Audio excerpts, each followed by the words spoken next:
2 પાઈ R H આ નળાકારની પાછળ પૃષ્ઠફળ થઈ ગયું. હવે d બરાબર તો તૈયાર. જો આ એટલો વ્યાસ અને વ્યાસ કરે શું કહેવાય? વ્યાસ. d બરાબર કેટલા છે? 7 સેમી. હવે d બરાબર 7 સેમી તો r બરાબર કેટલા થાય? 7 ના છે આપણો r બરાબર તો કે d/2.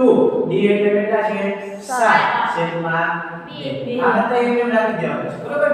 તો નળાકારનું પૃષ્ઠફળ પાછળની પૃષ્ઠફળની અંદર સૂત્ર એમ કે 2 પાઈ r h.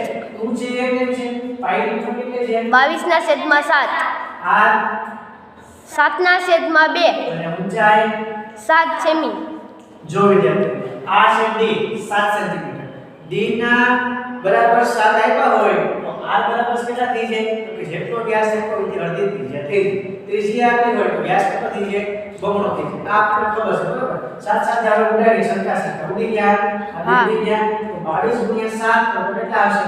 7 દુ 14 વધી 1 7 દુ 14 ને 1 15 સેમી સ્ક્વેર. આ થાય નળાકારનું પાર્શ્વીય પૃષ્ઠફળ. બરાબર. હવે વાત કેને આવશે? તો કે સમઘન નું પાર્શ્વીય પૃષ્ઠફળ. સમઘનનું પાર્શ્વીય પૃષ્ઠફળ શું છે? એનું સૂત્ર હું સમઘન પાર્શ્વીય પૃષ્ઠફળનું 4l².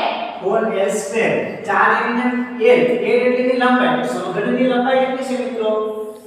7. બધી બાજુની લંબાઈ 7 7 હોય. એટલે સમઘન બરાબર તો કે ભાઈ l બરાબર કેટલા લખી શકીએ આપણે અહીંયા? 7. અને એની માથે 4l² એટલે આ માથે શું આવી જાય? વર્ગ. 4 * 7 નો વર્ગ કેટલો લેવો? 49. 27 49 49 * 4 કેટલા આવશે મિત્રો? 9 4 56. બરાબર. અહીં તમે રફ કરી શકો. ડાયરેક્ટલી નો ખ્યાલ પડતા રીતે રફ કરી નાખો. 900 કેટલા થાય?